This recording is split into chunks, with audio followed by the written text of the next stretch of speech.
as many children, and you don't have to have your children as early. So Jean, in her book called Generations, tracks this with data. There's tons of data on all this. That I think the average age of baby boomer women having a kid was 19. It's now 29. So if no one in your cohort is having kids at 19, 20, then you just don't either, because it's just not done. The norms shift. And as a consequence, this is called life history theory. Having fewer children means you allocate more resources and you're highly risk averse for each one. So this has to do with the biological theory called R selection versus K selection. Species that are selected, they have a lot of offspring and they just put them all out there and pay next to no attention to any of them. Like, just think of salmon spawning a gazillion eggs, and hopefully a few will get all the way to the top of the river or whatever. As opposed to like elephants, which are K-selected. That is, they have very few offspring but allocate huge resources and are very protective to make sure that the one gets to reproductive age. These are just strategies to get your genes in the next generations. It's just how evolution works. So, Jean Twenge theory is that it's life history theory that explains these generational differences. And therefore, us boomer parents who raised kids in the 90s and 2000s, or millennials in the 2000s, raising kids in the 2000s, are having kids later and fewer and are highly risk averse and super protective, helicopter parenting. I'm one, for sure. Play dates, got to set the play date and the time and make sure that the parent's house doesn't have the guns and chemicals and that. My parents never did that. And so this is the explanation for why we are not raising anti-fragile children. In fact, they're pretty fragile. Okay, so don't do that, I say to myself. Okay, lesson 4, be self-disciplined. Okay, everybody, one of the things I don't like about self-help books and speakers and so on is they always seem to have a hack. Like, here's the hack to life. Okay, there is no hack at all. You just have to just do it. External motivations are a way to start. That is, you motivate yourself with rewards for changing your habits. If I can go a week without smoking or eating desserts or whatever, I'm going to reward myself with this little treat. That's okay to get started, but if you don't inculcate it into your being as who you actually are and are comfortable with, and that's what you want to do always, then the external rewards won't work. They'll fail. Probably what's going to happen with these new diet injections that everybody's getting these days, you have to stop at some point, and the point seems to be 3 months. And we know that the set point for what your body wants your weight to be at is much longer than 3 months. So if you don't make the shift behaviorally to changing your lifestyle of diet and nutrition, your weight will just come roaring back. That's my prediction of what will happen. So you have to be self-disciplined. You just have to do it. Just every day until it's second nature. And that's it. Okay. And that leads to lesson 5, which is action is character. This comes from F. Scott Fitzgerald's novel, in which he describes one of the characters as action is character. That is, your character is based on what you actually do. So in those big 5 personality dimensions that translate into actions and behaviors, the 50% variance in there, some of it is environment, and some of that you can control. And one of that is, we know from research on this, is just change your action. Just stop doing whatever it is you're doing and act differently. I mean, literally smile more if you're always angry, or just stop doing things or start doing things. This is based on the theory, it's a kind of a long, century-long debate in psychology about the origins of emotions and what they are exactly. And you're walking down the trail and there's a bear. and you run off. So, and you experience an emotion of fear. Was that because you saw the bear, cognitively processed what you saw, and then changed the physiology of your body and then you ran? Or did you just instinctively run, and then the changing of the behavior, the stress hormones and all that stuff, then gets uploaded to consciousness as an emotion called fear. We now think it's the latter one. Your body just responds instinctively, quickly, way too fast for a cognitive process to label it, and then you call it something afterwards. So the action comes first, and then the emotion comes second. That's the theory behind this. Action is character. Just change your behavior, and then your character will change. Okay, this is not easy, but it's what the theory says. And that leads to lesson number 6, don't eat the marshmallow. Marshmallow. This is Walter Mischel's famous experiment. I'm sure you're familiar with it. This was done in the 1970s and 80s, and it's been replicated countless times. So you bring a little child into the room. He did this at Stanford University. And the children were the children of Stanford professors, so not exactly a random sampling of the population in terms of G, right? Okay, but it's been replicated elsewhere as well. That is, you give the kid a marshmallow and say, okay, I have to go out of the room here for 10 minutes, I'll be right back. And if you wait and don't eat it, I'll give you 2 marshmallows. You get another one. All right, so then he just observes what happens. You can Google this on YouTube and see what the marshmallow test, and it's just hilarious to see the videos of these kids and what they do. And some of them really do wait, others just can't wait, and most of them are in between. They look at it and they smell it, and they pick it up and they cover their eyes and they look away, and they're trying to find the hack. I really want to eat it now, but I really want to wait and get 2 later. And that's the marshmallow test. Okay, Walter Mischel became famous later when he did a follow-up with these kids 30 years later. And the ones that delayed gratification and waited for the second marshmallow, so he called this delayed gratification, had higher graduation rates from high school and college, higher GPAs, they lived longer, they were healthier, they had better marriages, they made more money, on and on and on. So kind of the bottom line was, don't eat the marshmallow, just wait. Okay, the problem with this is that we didn't evolve to be that way. It reminds me of that Simpsons episode where Homer's about to down 23 beers and Marge reminds him that he might regret this tomorrow. And he says, that's a problem for future Homer. Man, I don't envy that guy. Okay, so all of life is a marshmallow test. And the question is should you eat it now or wait? The problem is in our ancestral environment that we evolved in for way longer than we've been civilized, the bird in the hand was worth 2 in the bush, another one of these idioms. You really should just take what you have now. What if the professor doesn't come back with the second marshmallow? What if some other kid comes in and takes my marshmallow and I don't get any of them? Right? So, and in fact, follow-up research shows that people raised in poor environments, homes with lots of other kids, step siblings and things like that, they don't delay gratification as well. So this was often thought to be a bad thing, but there's a kind of rationality underneath it, if you think about it. What if somebody steals your marshmallow, the second one? You better just take what you have now. And that's actually a good strategy. In a resource-poor environment, take what you could get. This is called mismatch theory in nutrition and diets. Our bodies are designed in that environment that are calorie low, in which who knows when the next big meal is coming. So I better eat as much as I possibly can, especially if it tastes sweet and it's nice and fatty. Because those are rich calories, and I may not get any for another week or 2, so I better just down as much as I can. Now, of course, you can have that every single hour of every day, and this is the mismatch theory of obesity. The brain doesn't have a mechanism that says that's enough. It does for salt and bitter, but not for sweet and fat.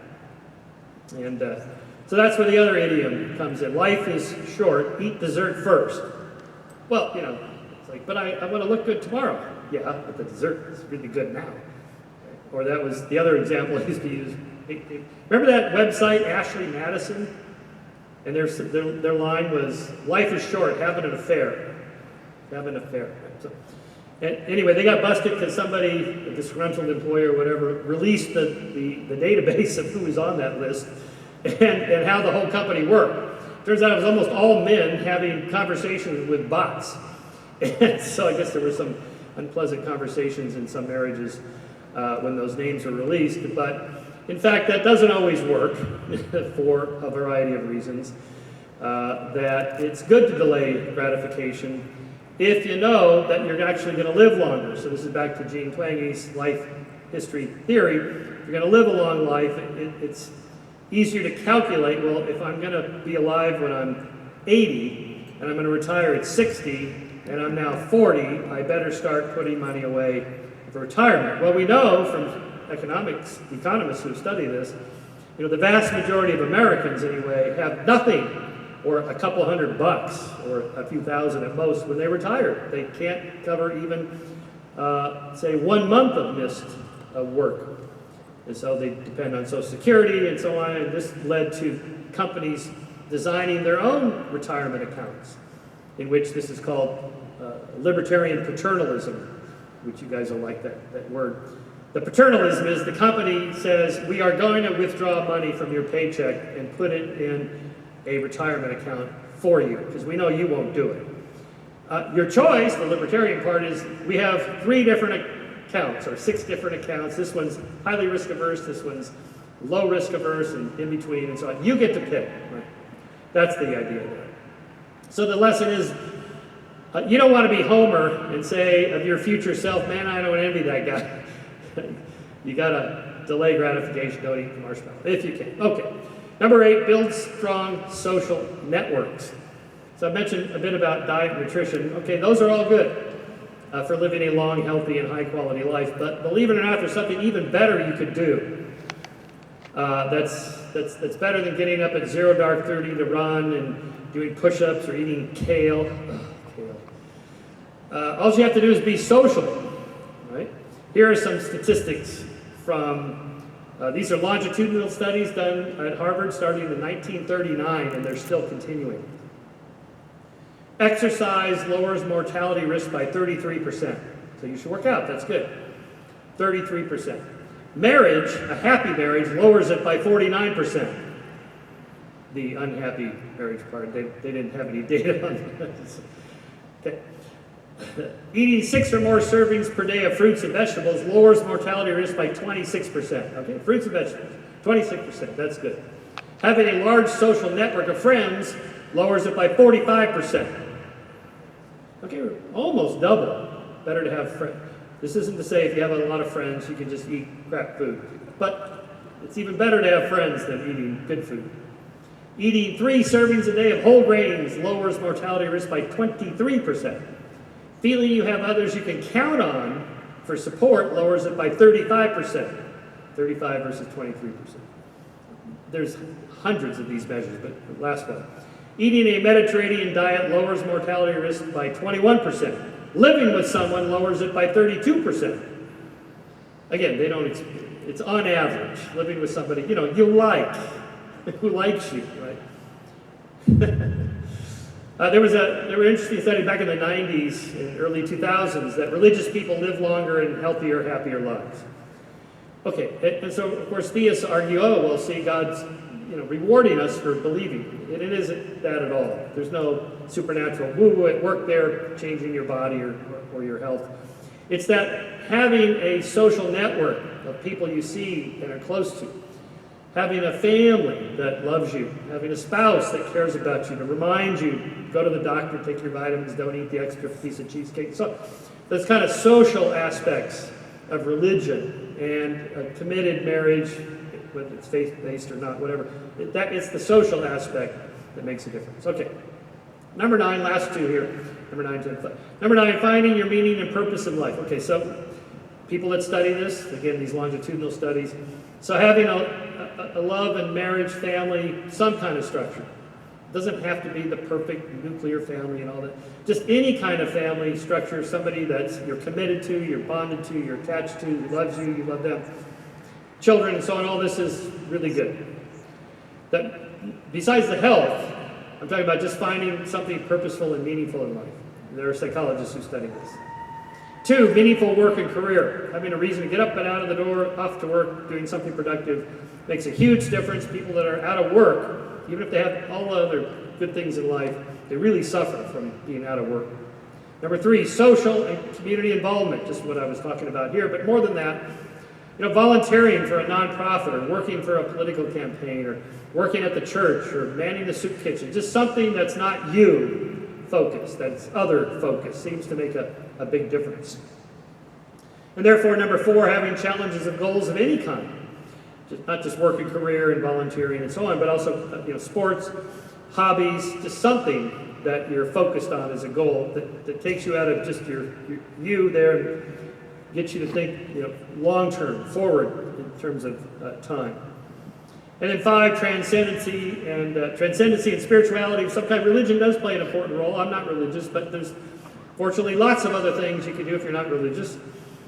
Any kind of thing that gives a sense of awe and wonder. I've been posting on Twitter every day my daily awe, A-W-E, awe, from this research by Dr. Keltner at UC Berkeley. His book is called Awe. So the psychology of awe and spirituality, transcendence, anything that takes you out of yourself. So hikes, walks on the beach, down a trail, anywhere there's dirt, nature, plants, sky, something that's outside of you, that's kind of evokes a sense of awe and wonder, looking up at the night sky, a magnificent painting, anything like that, music, dance, exercise, just anything like that that takes you out of there. And the more long-term, the more not you, but somebody else, makes a difference. Going out with friends for dinner and drinks is big fun. It makes me happy to do that. But then it's over. Back home, and it's like next day, it's like, well, that was fun, but now what? But say caring for a parent, I've done this twice, two of my 4 parents, I had step-parents, where I was a caretaker, and it wasn't fun. People, I want to be happy. I wasn't happy doing this. Happy's not the right word. It's fulfilling. It's meaningful. It's like, I should do this for my dad. I mean, I want to do this for my dad. I feel better about doing it. It's not fun, schlepping my dad around all these doctor's appointments and hospitals and surgeries, and if you've done it, it's like finding a parking spot in the hospital, it just goes on and on. Like, it's not fun, but that's not why you do it. One of my criticisms of the happiness research, the psychology of happiness research, is that's the wrong word. The goal in life is not just to be happy, where you're walking around with this glow on your face. You could take drugs to get that. It's doing something that makes you feel like I'm a meaningful, purposeful person. I'm making the world a little bit better. I'm helping people that I love or that love me. And so all that makes a difference. And so therefore, number 10, as I call it, be the master of your fate and the captain of your soul. That is, you do have some control over some of these variables that I've been talking about. And therefore, I'll just end here with reading William Ernst Henley's 1920 poem, Invictus. You know this, which is particularly poignant, though, if you didn't know this. He wrote it when he was dying. He was terminally ill. Here it is. I'll end with this. Out of the night that covers me, black as the pit from pole to pole, I thank whatever gods may be for my unconquerable soul. In the fell clutch of circumstance, I have not winced nor cried aloud. Under the bludgeonings of chance, my head is bloody but unbowed. Beyond this place of wrath and tears looms but the horror of the shade, and yet the menace of the years finds and shall find me unafraid. It matters not how strait the gate, how charged with punishments the scroll. I am the master of my fate. I am the captain of my soul. Wow, that's beautiful. Thank you.